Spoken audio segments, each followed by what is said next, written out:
नागरिक केवल हम कितना शहादत दे, कांग्रेस कितना शहादत दे, अपने दिल से पूछिए। ठीक, राजीव जी प्लीज, हो गया। आप जवाबदेही से भाग नहीं सकते, इसलिए कि आप विपक्ष में।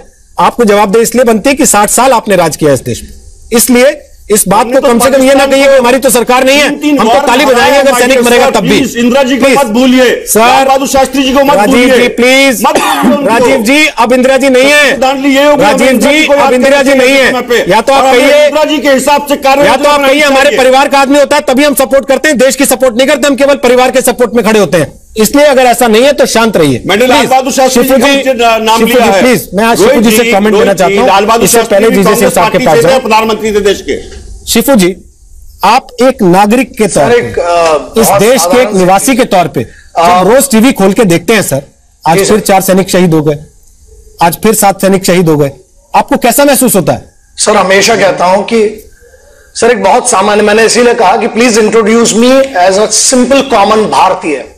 एक बहुत साधारण सी बात है कि वतन वालों वतन ना बेच देना, ये धरती ये चमन ना बेच देना, शहीदों ने जान दी है वतन के वास्ते, शहीदों के कफन ना बेच देना। यह बहुत बड़ी तकलीफ है कि सर हर चीज पे राजनीति करो यार, कफनों को तो छोड़ो, तिरंगे को तो छोड़ो, आप करिए। I can answer each and everything what ever mister Tyagi has mentioned, but मैं बहुत सिंपल सी भाषा में बात करता हूं सर। त्यागी साहब से एक बड़ा छोटा सा सवाल है सर, 18 12 21 181221 इसके बारे में अगर इनको जानकारी हो तो मैं उनसे वो पूछना चाहूंगा। सर त्रिकुटा हिल्स के बारे में जानकारी होगी सर, ये सुनना चाहूंगा सर। एक तो है पिन कोड, दूसरा है आपको, मैं before we start on this, Nagrota है क्या सर? आप सिक्योरिटी की बात करें, सब बात करें, नगरोटा है कहां पर सर? हिल्स के ऊपर ऐसा है, ठीक है, एक साइड पड़ता है वहां पर त्रिकुटा हिल्स, दूसरी साइड वहां पर पड़ती है ताबी नदी पड़ती है, वहां पर आप जो बात कर रहे हैं सिक्योरिटी की, please do not teach the forces how they need to take care of the accordance. फौज को आपकी सुरक्षा की जरूरत नहीं है, फौज को सम्मान की जरूरत है, आप उन्हें सम्मान दीजिए सर। राजनीति हर चीज पर अच्छी नहीं होती है, and please do not preach and do not teach. आप मत सिखाइए, फौजियों को अपना काम बहुत अच्छे से आता है। और आपने क्या किया सुनिए, ना मैं किसी सरकार का हूं ना किसी के उपकार का हूं, मैं सिर्फ और सिर्फ सिपाहियों के परिवार का हूं। दर्द होता है जब लाशें आती हैं घर में। राजनीति करना बहुत सरल है, ट्विटर पर फेसबुक पर बहुत सारी जो आप बात कर रहे हैं, छोटी सी बात है। सब नगरोटा का आपको पता भी है, चलिए एक छोटी सी बात है, नगरोटा जम्मू के ऊपर कितने किलोमीटर दूर पड़ता है ये बता दीजिए। इट इज टफ सर, आप उसकी जियोग्राफिक सिचुएशन तक नहीं पता है, आप वहां की सिचुएशन छोड़ दीजिए कि वहां फौजी क्या कर रहा है। There is a pain. Bharat में युवाओं की जो बात करें ना, युवाओं को यार नफरत हो गई राजनीति से। And listen, we will retaliate, we will not give any information to anyone how we did last time. भारतीय सेना, भारतीय सशस्त्र सेनाएं बहुत परिपक्व हैं सर। 166 मीडियम रेजिमेंट के बारे में पूछूंगा, आपको नहीं पता होगा। सिर्फ राजनीति के 4 मुद्दे हैं जिस पर हम लग जाते हैं। एक लाइन है, and Rohit ji then I stop because hurt होता है सर, पेन होता है, हर बार आके वही राजनीति शुरू।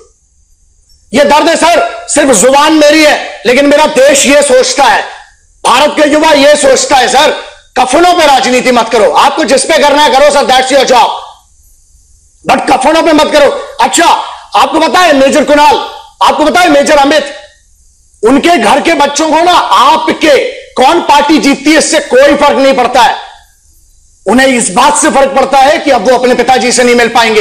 एक मां की घर का चिराग, यस दैट्स एब्सोल्युटली राइट, श्रद्धांजलि देंगे सर। मैं इसीलिए चैनल्स पे कभी नहीं आता था, आया, लेकिन अब जरूरी हो गया सर, भारत की भी किसी को बात रखना पड़ेगी। एक पार्टी फेवर में, एक पार्टी अगेंस्ट में सर। नॉर्मल बंदा उधर पे बैठ के क्या, आपको पता है we are lacking the officers, हमारी ऑफिसर्स की कमी है, मोरल डाउन कर दिया सर आप लोगों ने, राजनीति कर करके यहां ऑफिस, हमारे बंदे जो है youngsters, it hurts sir, it hurts. आप लोग प्लीज हर चीज पे राजनीति कीजिए सर। फौज को सिर्फ सम्मान चाहिए, फौज को आप ज्ञान मत दीजिए, फौज बहुत अच्छे से इतने सालों से डील करती आ रही हो, आगे भी कर लेगी। और हमारा फौजी बुलेट प्रूफ जैकेट की दम पे नहीं लड़ता, जिगरे की दम पे, जज्बे की दम पे, देशभक्ति के लिए लड़ता है। ठीक, शिफू जी आप जो बात करें, आपसे एक सुझाव है। आप जो बात कह रहे हैं शिफू जी, मैं उससे सहमत हूं कि हमारा फौजी अपने जिगर के दम पे लड़ता है, बुलेट प्रूफ जैकेट के दम पे नहीं लड़ता। लेकिन जीजे सिंह साहब, हमारे फौजी को भी ये बात तो चुभती होगी ना सर कि जो बेसिक चीजें उसको मिलनी चाहिए उस टेररिज्म को सामना करने के लिए, जो गुरिल्ला वॉर की शक्ल में, लोन वुल्फ अटैक की शक्ल में कभी भी अचानक उसके अपने लोगों के बीच से, जिनकी सुरक्षा के लिए वो खड़ा है, उसके सामने बंदूक लेके खड़ा हो जाता है। वो इतना वेल प्रिपेयर्ड होता है, उसके पास वो साजो सामान तक नहीं होता ताकि वो उस सरहद पार से आने वाले आतंक का सामना कर सके। और यहां कोई जिम्मेदारी लेने को तैयार नहीं होता कि चूक किसकी है, आज की सरकार की चूक है कि उससे पिछली सरकार की, या उससे पिछली सरकार की, या हमारे सिस्टम में ही फेलियर है। तो शिफू जी से एक जल्दी से कमेंट लेना चाहता हूं मैं, छोटा सा। शिफू जी, आपको लगता है सर्जिकल स्ट्राइक ने जो मनोबल बढ़ाया था भारतीय फौज का, वो इस देश की राजनीति ने फिर से गिरा दिया? उन आतंकी हमलों से शायद मनोबल उतना नहीं गिरता होगा जितना राजनीतिक बयानबाजी से गिरता है। सर, ना हिंदुओं से ना मुसलमानों से इस मुल्क को तकलीफ है, गद्दारों बेईमानों से। हर वो आदमी, चाहे वो किसी भी पोजीशन का हो, जो इस देश में बैठकर आप उस दुश्मन, उस देश की बड़ाई करता है। सर, वो तो फौज भी नहीं जानती है सर। फौज का एक एथिक्स होती है, सामने से वार करने की, छाती पे मारने करने की, और उस फौजी की भी इज्जत की जाती है, which Indian army has proven, अलग अलग जगहों पर प्रूव कर चुकी है। सर, ये तो छुपकर लड़ाई करते हैं, सोते पर मारते हैं। अब आपके सवाल पर आता हूं सर। सर्जिकल स्ट्राइक, सबसे बड़ी चीज यह है, what the hell is there credibility to even ask about the surgical strike? The movement, जिस समय director general of military operations ने कह दिया कि सर्जिकल स्ट्राइक हो गई, खत्म। किसी की, सर क्षमा चाहता हूं, लेकिन किसी की इतनी औकात नहीं है उस व्यक्ति की, एक लेफ्टिनेंट जनरल, उस व्यक्ति से क्रेडिबिलिटी, उनके जवाब जो उन्होंने कहा उससे पूछने की। पहला। दूसरा पॉइंट सर, प्रॉब्लम यही है, बाहर वालों की छोड़िए, फौज लड़ते आ रही है, लड़ते रहेगी, and they are well trained to deal with all these things. Issue यह है, जब आप सवाल करते हो तो आप मोरल डाउन करते हो फौज का। फिर वही बात है, आप अपनी राजनीति करो यार, फौज में राजनीति को मत एंटर करो, number 1। Number 2, it is very important to understand कि हम फैसिलिटीज की जो बात कर रहे हैं, जो भी कर रहे हैं, यस, सर्जिकल स्ट्राइक पे जो आपने सवाल किया, सर इनको पता ही नहीं है सर्जिकल स्ट्राइक होती क्या है, एंड मुझे नहीं लगता कि इनको बताना भी चाहिए, क्योंकि कुछ इसमें से ऐसे भी गद्दार हैं जो यहां बैठकर बाजू वाले पाकिस्तान, कायर देश की तारीफ करते हैं। वो हमारी टीम में नहीं, वो आईएसआई की टीम में है। The moment you put out the footage, जिस फुटेज पर, जिस पर बात चल रही, पूरी दुनिया में डिस्कशन हो रहा है कि इतनी खतरनाक और इतनी पॉलिश, इतनी प्रॉपर सर्जिकल स्ट्राइक कैसे हुई, जो आज तक कोई नहीं कर पाया, वो एक दुनिया भर के रिसर्च के लिए एक मैटर हो गया है। उसमें पॉइंट बी ये आता है कि जब हम स्ट्राइक की बात करते हैं ना सर, कुछ लोगों को प्रॉब्लम यह है कि वो किसी बात पर भरोसा नहीं करेंगे। अगर किसी ने बोल दिया कि आपके पिताजी हैं, शायद वो अपने बाप को भी नहीं एक्सेप्ट करेंगे, क्योंकि उनको हर चीज का प्रूफ चाहिए। तो ऐसे गद्दारों के लिए मैं कुछ नहीं बोलना चाहता हूं, let them do whatever they want. फौज सिर्फ ये चाहती है यार, सम्मान दीजिए। और एक minute, yes government, there is no doubt about it, मैं कभी किसी की तारीफ नहीं करता हूं, सरकार से मेरे को किसी से कोई मतलब नहीं है। मुझे दर्द है सिपाहियों का, आप इज्जत दीजिए यार, सम्मान दीजिए। Equipments, yes we are better, technologies change हो रही है, JJ sir has rightly mentioned that we are improving day by day. तो हम लोग, आप ऐसा है, हमारे बंदे वहां जाते हैं, लेकिन शहादत पर मरने के बाद उनकी लाशों पर, कफन पर राजनीति के लिए नहीं जाते हैं। सिर्फ एक चीज छोड़िए, बाकी सब आपको जो करना है देश में करिए, गंदगी कम कीजिए और गद्दारी कम कीजिए इस वतन से और इस मिट्टी से। That is what my message to everyone. ठीक है राजीव त्यागी, अब मेरा सवाल यह है सर कि हम ऐसे मसले पे भी जहां देश के हित की बात आ जाती है, एक दूसरे कपड़े फाड़ने से नहीं चूकते, क्यों? फौजी अपनी जान गंवा देता है सरहद पे खड़ा हुआ सर, रात के अंधेरे में अटैक कर देते हैं आतंकवादी, संसद के बाहर खड़े होकर सुरक्षाकर्मी अपनी जान गंवा देते हैं, और सांसद अंदर जाके क्या करते हैं, हो ऐसे नारे लगाते हैं सर, और फिर स्थगित हो जाती है, फिर 8, 10, 9 करोड़ रुपए तबाह होते हैं, सब अपने अपने घर चले जाते हैं।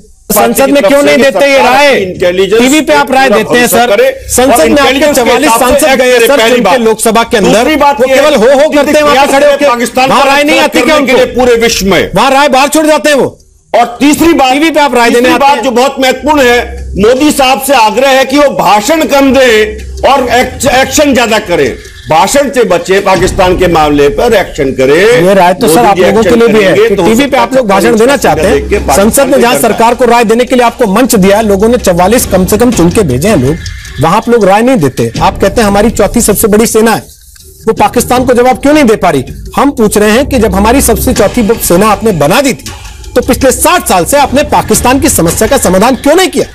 क्यों यह देश कश्मीर को लेकर पाकिस्तान के साथ लगातार जूझ रहा है? क्यों नहीं उस वक्त जब भारतीय सेना घुस गई थी लाहौर तक, उसी दिन यह फैसला हो जाने दिया गया कि कश्मीर भारत का था, भारत का है और भारत का रहेगा, और उसके लिए कौन जिम्मेदार है? हम कह रहे हैं सैनिकों को श्रद्धांजलि नहीं चाहिए, सैनिकों को सुरक्षा चाहिए और सैनिकों को छूट चाहिए। हमारे साथ कांग्रेस से राजीव त्यागी हैं, बीजेपी से संबित पात्रा हैं, शिफूजी शौर्य भारद्वाज हमारे साथ हैं, कमांडो ट्रेनर हैं। देश के नागरिक के तौर पर उनका एक यूनिफाइड क्यों नहीं पॉलिसी हमारी पाकिस्तान को लेकर? सरकार तो एक ही है ना, विपक्ष के भले आपसे सुर ना मिलते हो, सरकार की पॉलिसी तो एक होनी चाहिए।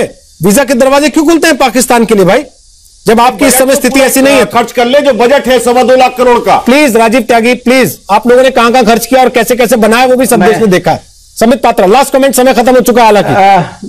मैं जवाब देना चाहूंगा जी। वैसे कॉमोडोर जीजे सिंह ने एक अच्छा सलाह दिया है, मैं उनका धन्यवाद करता हूं। और बताइए शहादत कब कम होंगी देश में? आप देखिए जहां तक राजीव जी बस आपकी आवाज बंद है, संबित पूरा कर लीजिए।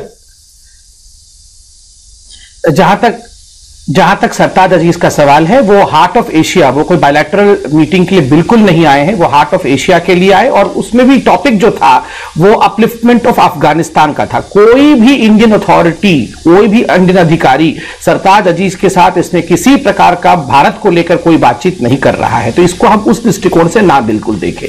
दूसरी बात, जैसे कि मैंने कहा, बिल्कुल सही कहा जीजे सिंह जी ने कि एक पैराडिम शिफ्ट होना चाहिए, और मुझे लगता है वो खुद भी मानते हैं कि मोदी जी के आने के पश्चात एक बहुत बड़ा पैराडिम शिफ्ट हुआ है। 10 सेकंड में अंत करूंगा। देखिए, एक आम व्यक्ति के नाते मैं भी टीवी देखता हूं, आप भी देखते हैं।